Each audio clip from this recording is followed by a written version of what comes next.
My teenage son moved in with my ex-husband yesterday after I told him I won't let him quit his part-time job just because he got a small scholarship for college. And now my ex is saying I'm being too hard on him when I should be celebrating his academic achievement instead of forcing him to work. I'm 43 and my son just turned 17. He's a senior in high school. I've been divorced from his father for 8 years. We share custody, but my son primarily lives with me during the school year. 2 months ago, my son got a job at a local grocery store stocking shelves. He works about 15 hours a week, mostly on weekends. He makes $12 an hour and uses the money for gas, eating out with friends, and saving some for college. When he got the job, I told him it was a good idea to learn work ethic and save money. He agreed and seemed happy to have his own income. Last week, he got a letter saying he received a scholarship for $5,000 for his first year of college. It's for academic achievement. I was really proud of him and we celebrated. It's a great accomplishment. 2 days ago, he told me he wants to quit his job. I asked why. He said because he got a scholarship so he doesn't need to work anymore. I said the scholarship is $5,000. College costs way more than that. He said he knows, but he wants to focus on finishing high school strong and enjoying his last semester. I said he can do both like he's been doing. He said he's tired of working weekends. I said everyone's tired of working, but that's life. He said he's still in high school and shouldn't have to work if he doesn't want to. I said as long as he's living under my roof and I'm paying most of his expenses,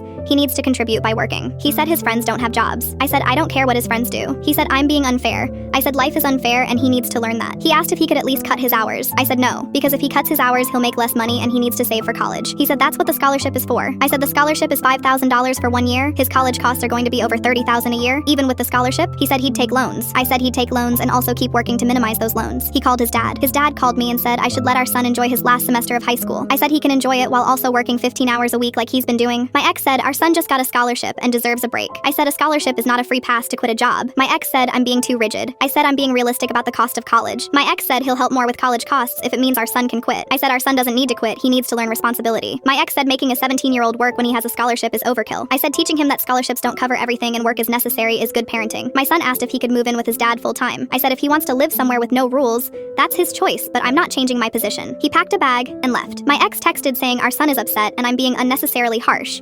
I said I'm teaching him real-world skills. My ex said there's plenty of time to learn real-world skills after high school. I said high school is exactly when you should be learning these skills. My ex said I'm prioritizing my principles over my son's happiness. I said I'm prioritizing my son's future over his temporary comfort. My ex said our son worked hard for that scholarship and should be rewarded, not punished. I said keeping his job isn't punishment. My sister says I'm being too strict. She says most high school kids don't work and are fine. I said most high school kids also go into massive debt for college. My best friend says I have a point about teaching work ethic, but maybe I could compromise. I said there's no compromise. He either works or he doesn't. Am I the asshole?